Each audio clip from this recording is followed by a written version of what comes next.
नमस्कार दोस्तों, stock market studies में फिर से एक बार आपको बहुत-बहुत स्वागत है। तो आज यहाँ पे मैं डिस्कशन करूँगा कुछ इम्पोर्टेंस कंपनी के अपडेट के बारे में। तो जहाँ पे कुछ कंपनीज़ के कुछ शानदार टेक्निकली चार्ट पैटर्न्स लेवल बन रहा है, उस लेवल को ब्रेकआउट करेगा तो एक बड़ा धमाका आपको देखने को मिल सकता है और कुछ कंपनीज़ में और भी गिरावट का चांसेस है। वो सारे डिटेल्स मैं इस वीडियो में शेयर करूँगा, तो वीडियो को लास्ट तक देखिएगा और अभी तक आपने चैनल को सब्सक्राइब नहीं किया तो ज़रूर कर लीजिएगा। कंटिन्यूअसली इन्फॉर्मेशन और अपडेट्स पाने के लिए इस चैनल के माध्यम से आपको वीडियो लगातार मिलता रहेंगे। तो चलो देख लेते हैं आज के स्टॉक के डिटेल्स के बारे में। सबसे पहले मैं डिस्कशन करूंगा टाइटन के बारे में। आप सभी जानते हैं टाइटन इंडिया के नंबर वन कंपनी है और इस कंपनी का जो मेन बिजनेस है आपको बहुत सारे लोगों को ये भी पता नहीं है कि टाइटन का जो मेन बिजनेस है वो किस बिजनेस से सबसे ज्यादा रेवेन्यूज कमाते हैं। हाँ, जो लोग स्टॉक मार्केट में पुराना है उसको जरूर पता है कि इस कंपनी का जो मेन बिजनेस है वो है ज्वेलरी का बिजनेस। तो ज्वेलरी में सबसे ज्यादा कंपनी रेवेन्यू जनरेट करते हैं। अगर इस ज्वेलरी सेगमेंट में इस कंपनी का जो ब्रांड है उसका नाम है तनिक्स। अब बहुत जगह पे तनिक्स का शोरूम्स वगैरह आपको देखने को मिलेगा। तो तनिष्क का ऑनलाइन प्लेटफॉर्म भी है जिसके माध्यम से आप ज्वेलरी खरीदारी कर सकते हैं। तो तनिष्क इसका मेन ब्रांड है। उसके साथ साथ कंपनी वॉचेस का बिजनेस करते हैं, साथ ही साथ आई वर्स का भी बिजनेस करते हैं, साथ ही साथ अभी कुछ रियलिस्टिक मतलब कुछ अलग अलग बिजनेस के ऊपर कंपनी एंटर हो रहा है। तो मेनली कंपनी का जो बिजनेस है ज्वेलरी में है। अगर मैं इस कंपनी के बारे में एक पॉइंट आपको दिखा दूं कि कंपनी का जो सेल्स है वो सेल्स कुछ इस तरीके से देखने को मिला। कंटिन्यूसली कंपनी सेल्स को मेंटेन किया और क्वार्टरली सेल्स जो है वो लगातार पिछले सालों की तुलना से इस बार मार्च का टोटल सेल्स इंक्रीज हुआ। मगर अभी तक जून का क्वार्टर का रिजल्ट सॉरी मतलब जून का रिजल्ट नहीं आया। जून का रिजल्ट एक्चुअली अगस्त में आएगा। तो मेरे मेरे हिसाब से जो रिजल्ट है वो आएगा। यहाँ पे डेट भी मेंशन किया गया है। हाँ, देखिए 2 अगस्त में कंपनी का रिजल्ट आएगा। तो रिजल्ट जब आएगा तो मैं आपके साथ जरूर डिस्कशन करूंगा। उससे पहले कुछ पॉइंट में डिस्कशन करना चाहता हूँ। देखिए, कंपनी की जो सेल्स है वो ईयर ऑफ ईयर बेसिस में किस तरीके से ग्रोथ हुआ। आप देखेंगे इस बार कंपनी 40,000 टोटल करोड़ का सेल्स किया। तो जो आज तक की हाईएस्ट सेल है, क्योंकि कंपनी का जो लगातार सेल्स हो रहा था उससे कंपनी एक जम दिखाया और वो भी 10 करोड़ से भी ज्यादा, 10 to 12 करोड़ से भी ज्यादा। तो एक साल में 12 करोड़ का जंप होने के पीछे कारण कौन सा है। देखिए, इसका जो मेन ज्वेलरी बिजनेस है उस ज्वेलरी बिजनेस में इम्पेक्ट आया। तो बहुत सारे लोगों को ये भी क्वेश्चन है कि सर गोल्ड का तो प्राइस बढ़ गया था। तो गोल्ड का प्राइस बढ़ने के बाद भी क्या लोगों ने ज्यादा ज्वेलरी खरीदारी की है? ऐसे बिल्कुल भी नहीं। ज्वेलरी कंपनी कम बेचा, ज्वेलरी का जो कॉस्टिंग है उसको ज्यादा कर दिया। इसका मतलब जो बेचने का जो प्राइस है उसको ज्यादा कर दिया गया। तो कंपनी नया गोल्ड खरीद के मैन्युफैक्चरिंग नहीं किया। कंपनी का जो पहले गोल्ड था उसको उन्होंने ज्यादा दामों में बेचा। तो इसलिए कंपनी को अच्छा खासा रेवेन्यू जनरेट हुआ। अगर इस कंपनी के सेल्स के डिटेल्स के बारे में बात करूँ तो आप देखेंगे तो सेल्स का जो ग्रोथ है वो परसेंटेज वाइज इस बार कंपनी का सेल्स ग्रोथ किस बेसिस में हुआ। चलो मैं एक बार आपको दिखा भी देता हूँ। देखिए, 40% के आसपास ग्रोथ देखने को मिला। जो पिछले बार था 33% और पिछले सालों में मतलब 2 साल पहले सिर्फ 2% के आसपास था। तो 2% से डायरेक्टली 33%, उससे बढ़ के हो चुके 44%, सॉरी 40%। तो यहाँ पे ग्रोथ ऑफ पोटेंशियल देखने को मिल रहा है, जिस बेसिस में इस कंपनी के ऊपर मैं हमेशा बुलिश रहता हूँ। और मैं सिर्फ नहीं, राकेश झुंझुनवाला जी ने इस कंपनी से ही पैसा बनाया और उन्होंने आज तक की इस कंपनी के ऊपर भी होल्ड करके रखे हैं। देखिए, आज उनके पास होल्डिंग नहीं है, उनके वाइफ के नाम में है।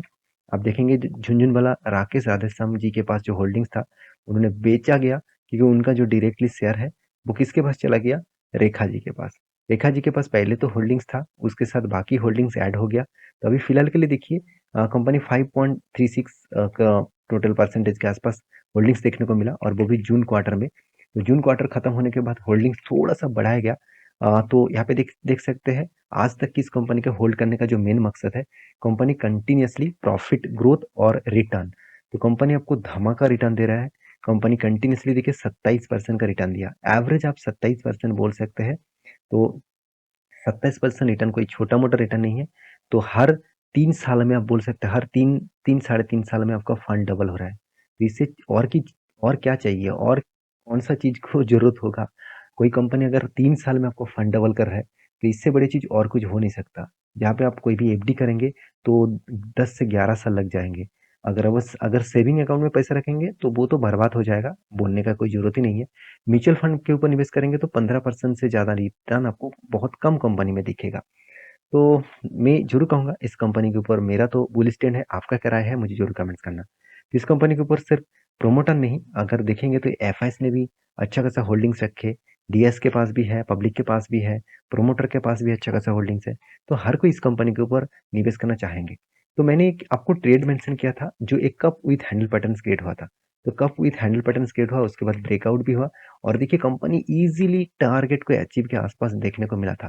देखिए कंपनी ने यहाँ पे एंट्री लेवल बनाया और देखिए कंटिन्यूसली जर्नी करके करने के बाद यहाँ तक आया, तो प्रॉफिट के आसपास था। और मैंने कुछ क्वांटिटी यहाँ पे बुक किया, क्योंकि बुक करने का जो मेन रीजन है वो मैं आपको बता दूं कि यहाँ पे जो रीजन बना वो देखिए यहाँ पे हायर साइड में एक शूटिंग स्टार जैसे कैंडल बना। जब कोई शूटिंग स्टार जैसे कैंडल बनता है तो उसके ऊपर अच्छा खासा गिरावट होने का चांसेस होता है। देखिए उसके बाद देखिए कंटिन्यूसली क्या हुआ, इस शूटिंग कैंडल के बाद अच्छा खासा करेक्शन हुआ। तो ऑब्वियसली मैं रिजल्ट के लिए इंतजार करूंगा। तो बाकी जो क्वांटिटी मेरे पड़े हुए हैं वो क्वांटिटी में रिजल्ट के बाद मुझे लगता है इस लेवल तक मिलेगा। तो अगर मिले तो मैं ऑब्वियसली यहाँ से प्रॉफिट बुकिंग करूंगा। तो एंट्री लेवल में पहले भी मेंशन किया था और टेलीग्राम में भी मेंशन किया और आपको वीडियो बना के भी बता रहा था इस लेवल से। तो आई होप आपको उस वीडियो के बारे में पता है। नेक्स्ट जो कंपनी जिसका नाम है सुमुतोमी केमिकल्स लिमिटेड।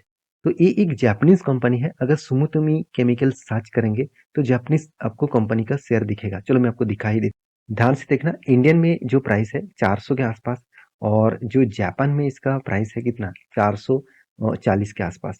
और देखिए यहाँ पे लिखा क्या है, जेपीवाई, मतलब जापान के मतलब टोक्यो का जो एक्सचेंज है उस जगह पे कंपनी लिस्टिंग है।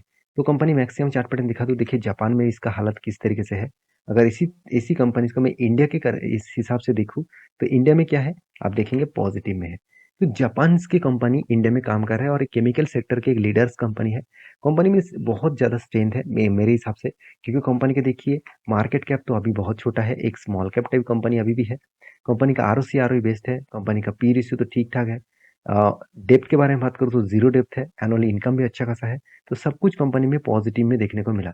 अगर कंपनी के क्वार्टरली रिजल्ट के बारे में बात करूँ तो कंपनी का सेल्स ग्रोथ कंटिन्यूसली इंक्रीज होता गया और एक्सपेंस भी कंपनी मेंटेन किया और उसके बाद कंपनी आधा इनकम को भी कंपनी यहाँ पे मेंटेन किया। तो कंपनी का जो नेट प्रॉफिट है वो लगातार लगातार इंक्रीज होता गया। बीच में देखिए लास्ट दो मतलब सालों में कंपनी का profit margin, sorry last 2 quarter में कंपनी का प्रॉफिट मार्जिन डाउन हुआ। उसके पीछे कारण कौन सा है, देखिए केमिकल्स का डिमांड ऑल ओवर हर कोई कंपनी का कम हो चुके हैं। चाहे देखिए इस लीडर का, इस सेक्टर में लीडर कौन है, इस सेक्टर का लीडर है, आप देखेंगे कंपनी एग्रो केमिकल्स के हिसाब से काम करते हैं, पीआई इंडस्ट्रीज, यूपीएल, सुमुतमी केमिकल्स। तो इस इंडस्ट्रीज में हर कोई कंपनी का अगर प्रॉफिट एंड लॉस देखेंगे तो सब में आपको सेल्स डाउन दिखेगा, प्रॉफिट डाउन भी दिखेगा, क्योंकि मार्केट में जो डिमांड है वो कम हुआ है।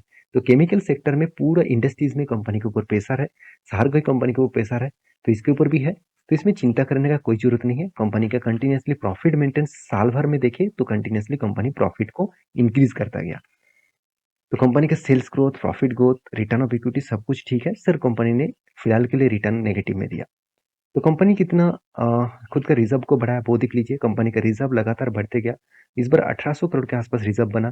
कंपनी की फिक्स एसेट भी बढ़ा। कंपनी ने खुद का जो इन्वेस्टमेंट है, CWIP, capital working in process, तो कुछ कैपिटल्स अभी भी 70 करोड़ के आसपास कैपिटल प्रोसेसिंग में है, जो प्रोसेसिंग खत्म होने के बाद नेक्स्ट ईयर में वो आपको फिक्स एसेट में दिखेगा। तो कंपनी ने कितना ट्रेड रिसीव किया, कंपनी इस बार 900 साढ़े 900 करोड़ के आसपास ट्रेड रिसीव किया। तो जितना ट्रेड रिसीव होगा उतना ही कंपनी के लिए अच्छा खासा बनेगा, मतलब अच्छा खासा एक स्ट्रेंथ बन सकता है। तो रही बात इस कंपनी के इन्वेस्टर के, तो प्रोमोटर से लेकर एफआईएस, डीएस, पब्लिक, हर किसी के पास इन्वेस्टमेंट है। सबसे ज्यादा होल्डिंग्स प्रोमोटर के पास है, उसके बाद एफआईएस, डीएस के पास छोटा मोटा होल्डिंग्स है और पब्लिक के पास भी होल्डिंग्स है। तो ओवरऑल इस कंपनी के चार्ट पैटर्न्स के बारे में बात करूँ तो देखिए कुछ इस तरीके से लेवल्स क्रिएट हुआ। देखिए यहाँ पे कंपनी टच करने के बाद एक बिग जर्नी दिखा, उसके बाद देखिए कंटिन्यूसली कंपनी के ऊपर सेल ऑफ हो रहा है। ध्यान से देखिएगा, इस जो लेवल्स में आपको साथ मेंशन किया हो वो लेवल्स, यहाँ पे एक रेजिस्टेंस, यहाँ पे रेजिस्टेंस बनना चाहा, यहाँ पे भी बना, यहाँ पे भी बना। तो कंपनी इस रेजिस्टेंस को तोड़ने का कोशिश कर रहा है। अगर इस लेवल को अगर तोड़ पाए, अगर मान के चलिए इस लेवल को एक बार यहाँ पे ब्रेकआउट करे और उसके बाद रिट्रेसमेंट करने के बाद ब्रेकआउट करे तो बड़ा सा रैली आपको दिखेगा। मैं उस दिन का इंतजार कर रहा हूँ, उस मोमेंटम का इंतजार कर रहा हूँ।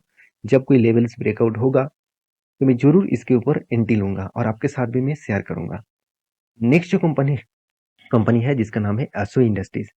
तो एसो इंडस्ट्रीज एक केमिकल सेक्टर से बिलोंग करते हैं। इस कंपनी जो बिजनेस करते हैं उसका केमिकल्स का जो मार्केट में प्रोडक्ट का जो डिमांड है वो देखिए कंपनी स्पेशलिटी केमिकल्स, जितने सारे स्पेशलिटी केमिकल्स के ऊपर कंपनी काम करते हैं, सारी कंपनीज का डिमांड जो है वो अभी मार्केट में कम हो चुके हैं, क्योंकि स्पेशलिटी केमिकल्स और फार्मास्यूटिकल में यूज होने वाला केमिकल्स का डिमांड लगातार लगातार कम होते जा रहा है। तो फूड जो प्रोसेसिंग के लिए, साथ ही साथ देखा जाए तो राबार, जो राबार का डिमांड टायर कंपनी में देखने को मिलता है, तो उसके भी केमिकल्स इसी कंपनी बनाते हैं। तो इस कंपनी का जो स्ट्रेंथ है मुझे बहुत शानदार लगा। इस खराब सिचुएशन में भी कंपनी कंट्रोल में रखे है खुद को। जैसे कंपनी का आरओसी आरओई तो ठीक है, मार्केट कैप बहुत छोटा है और बड़ा होने का चांसेस भी है। डेप्थ थोड़ा सा ज़्यादा है। डेप्थ क्यों लिया गया मैं आपको समझाता हूँ यहाँ पे। देखिए कंपनी का जो कर्जा है वो किस लिए बढ़ा। एक चीज़ आप ध्यान से देखेंगे, कंपनी का रिजर्व कहाँ पे है। रिजर्व लगातार लगातार बढ़ते गया और इस बार 226 करोड़ के आसपास रिजर्व बना और उस हिसाब से कर्जा तो कम था। इस बार कंपनी 350 करोड़ के 325 करोड़ के आसपास कंपनी कर्जा लिया। क्यों लिया, उसके पीछे बड़ा रीजन है, क्योंकि कंपनी को जो प्रोसेसिंग है उसमें पैसा लगाया। कंपनी का CWIP, capital working in process, इसमें कंपनी पैसा लगाया कितना, 124 करोड़। तो जो कर्जा लिया गया वो दो कारण की वजह से, एक तो कंपनी को प्रोजेक्ट मिला उस वजह से, और दूसरा कारण है कंपनी का कुछ प्रोसेसिंग चल रहा है, वहां पे कंपनी का पैसा फंसा हुआ है। तो वो पैसा मतलब वो काम खत्म होने के बाद वो डायरेक्टली पैसा कहाँ पे दिखेगा, फिक्स एसेट में। इसका मतलब नेक्स्ट ईयर में आपको फिक्स एसेट एक अच्छा खासा लेवल्स में दिखेगा। और कंपनी के ट्रेड रिसीवेबल के बारे में बात करूँ, देखिए कंपनी का ट्रेड रिसीव हुआ इस बार 109 करोड़ के आसपास। तो पॉइंट ऑफ व्यू से एक ही बात कहूंगा, कंपनी में एक स्ट्रेंथ है अपकमिंग ईयर्स में अच्छा खासा ग्रोथ करने के लिए। तो इसलिए देखिए इंस्टीट्यूशन भी यहाँ पे अभी तक निवेश तो नहीं किया, तो एफआईसी ने छोटा मोटा स्टेक यहाँ पे उठाया एकदम ना के बराबर। तो फिर भी देखिए धीरे धीरे करके 0.1% भी बढ़ा रहा है, इसका मतलब इंटरेस्ट तो है। इंटरेस्ट तो वो दिखा रहा है, तो इंटरेस्ट कितना दिनों तक रहेगा वो अलग बात है। तो कंपनीज के जो चार्ट पैटर्न है उसके बारे में डिस्कशन करूँ तो ध्यान दीजिएगा इस चार्ट पैटर्न को। तो मैंने आपको मेंशन किया था कुछ लेवल्स, तो यहाँ पे देखिए एक लेवल्स मैंने आपको मेंशन किया, कुछ टाइम यहाँ पे बिताया, बार बार ब्रेक करने का कोशिश किया।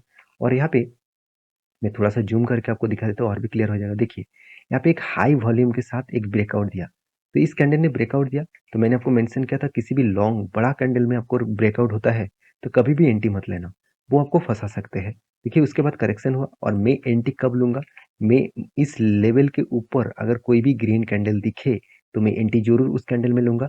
और मेरा जो टारगेट होगा वो 2050 के आसपास, 2050 के आसपास। क्यों, क्योंकि यही लेवल कंपनी के लिए बिग रेजिस्टेंस कम सप्लाई जोन है। बिग रेजिस्टेंस कम सप्लाई जोन, हाँ थोड़ा सा मैं यहाँ पे भी डरूंगा, मतलब यहाँ पे डरूंगा मतलब इस लेवल को भी मैं कुछ प्रॉफिट बुकिंग करूंगा, क्योंकि यहाँ से कंपनी का फर्स्ट टाइम यहाँ पे बिग क्रैश हुआ था, तो इस लेवल को वो रिटेस्ट करके क्रैश हो सकते हैं। तो दो लेवल्स में मैं आपको मार्किंग कर रहा हूँ। पहला लेवल तो मैं आपको बता दिया, सेकेंड जो मतलब फर्स्ट लेवल जो होना चाहिए 1990, और सेकेंड जो लेवल है 250। ये दोनों लेवल को आप अचीव करके चल सकते हैं। सबसे पहले इसको ब्रेकआउट करने दीजिए, यहाँ पे कुछ वॉल्यूम करने के बाद इस लेवल को ऊपर कोई भी ग्रीन कैंडल बनने दीजिए, और उसके ऊपर क्लोजिंग हो तो जरूर मैं उसके ऊपर मैं आपको एक वीडियो बना के शेयर करूंगा। तो आई होप वीडियो आपको अच्छा लगे, तो प्लीज लाइक करना और दोस्तों के साथ शेयर भी करना। नेक्स्ट जो उसका नाम है सर्वोटेक पावर सिस्टम लिमिटेड। तो इस कंपनी ने एक धमाका परफॉर्मेंस किया। कंपनी ने अच्छा खासा रिटर्न भी दिया, 13 रुपीज से कंपनी 100 रुपीज तक गया। तो ये जो जर्नी किया, इस जर्नी के कारण ऑपरेटर ने, प्रोमोटर ने इसके ऊपर एक बड़ा राय अप्लाई किया, और वो क्या है, कंपनी के ऊपर स्प्लिट देने का।